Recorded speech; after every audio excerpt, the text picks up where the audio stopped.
Staff Sergeant Lolin Mlimbila, nipo Manispaa kutoa elimu ya kinga tahadhari ya moto kwa watumishi wa Manispaa, kwa maana watumishi wote wa taasisi ya Manispaa ya Songea mjini, kuwapa elimu ya kinga tahadhari ya moto, lakini kipekee nimetoa elimu ya matumizi sahihi ya vifaa vya moto, kwa maana matumizi ya majiko ya gesi na jinsi gani ya kuweza kutumia vifaa vya awali kuweza kuzima moto.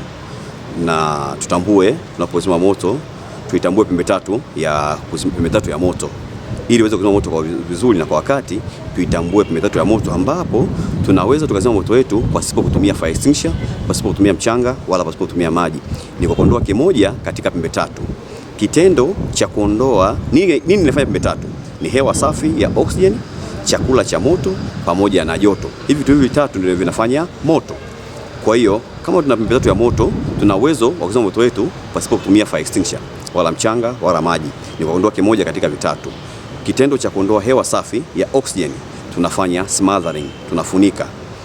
Ulikuwa unapika chakula, bahati mbaya frampeni kawaka moto, uspanic, tumia fire blanket, nenda kafunike pale, moto utaondoa hewa, moto utazimika kwa wakati. Na fire blanket hiyo unaweza kutumia fire blanket special kwa kuzimia moto, au ukatumia blanketi la kawaida la nyumbani kujifunikia, lakini lisiwe duvet wala la sufi. Lakini pia unaweza kutumia taulo lako kwenda kufunika pale kuweza kuondoa hewa na moto fulani ukazimika. Na kitendo cha pili ni kitendo cha kuondoa joto. Tunafanya cooling tunapooza. Ulikuwa unapika chakula kwa jiko la mkaa, bahati mbaya ukamaliza kupika, unaweka chini, unamwagia maji, unafanya cooling, unapooza ili uweze kutumia siku nyingine au usilete madhara zaidi. Na kitendo cha tatu ni kufanya starvation, kuondoa chakula cha moto kutoka vinavyoungua kwenda visivyoungua. Tunafanya starvation, tunatawanya.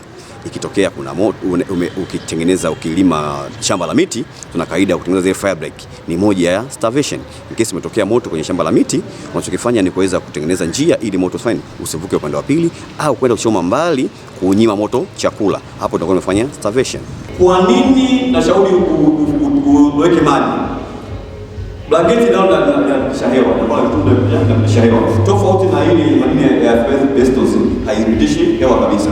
Kwa hiyo tunapotia kwenye maji, zile bubbles zile zitaenda kuzuia ile, ndio inakuwa zito. Yale maji yamekaa kwenye, kwa hiyo kienda kufunika pale, hewa fulani haitoki nje, lazima moto kwa wakati. Kwa majina naitwa Sergeant Anastasia Fasha toka Jeshi la Zimamoto na Uokoaji. Tuko hapa katika jengo la Manispaa kwa Ruvuma, ambapo iko chini ya mkurugenzi. Tumekuja maalum kwa ajili ya kutoa elimu ya kinga na tahadhari dhidi ya majanga ya moto, ikiwepo pamoja na matumizi sahihi na salama ya gesi. Napenda kuwaambia wananchi au jamii kwa ujumla, endapo umerudi nyumbani kwako na umekutana na harufu ya gesi.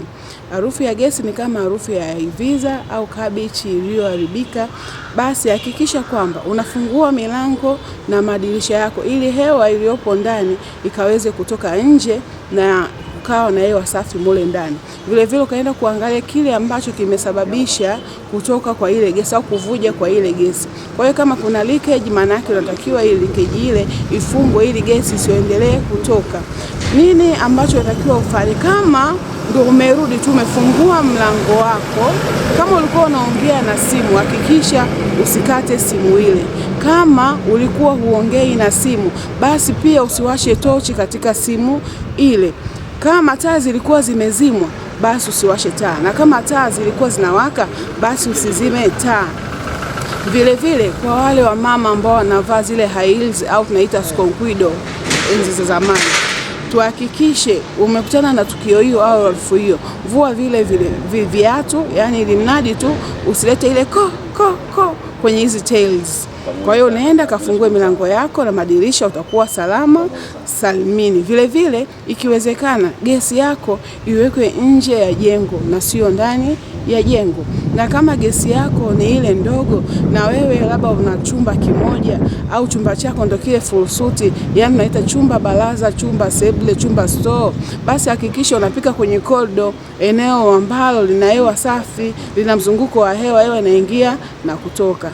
Karibu kila idara inaweza nikachagua labda mtu mmoja ambao wamebobea na wanakuwa na vyeti vinavyotambulika na jeshi letu kwamba kwenye taasisi hii hao ikitokea issue watawasaidia wengine kuwaongoza. Sasa sasa hilo ni elekezo kwenye bajeti inayokuja, tutenge walau tu na kama sio 4 au 5, kwa sababu tukiangalia jengo letu tunalojenga kule itakuwa na hii miundombinu. Kwa hiyo ni vizuri karibu kila floor iwe na mtu ambaye ana hiyo knowledge, wawili au watatu ambao ndio watalii. Itasaidia sana, si ndio? Hiyo gharama sio kubwa sana, watu wanaweza wakabadilisha mazingira, lakini pia wapate elimu, alafu wakirudi watatusaidia pia.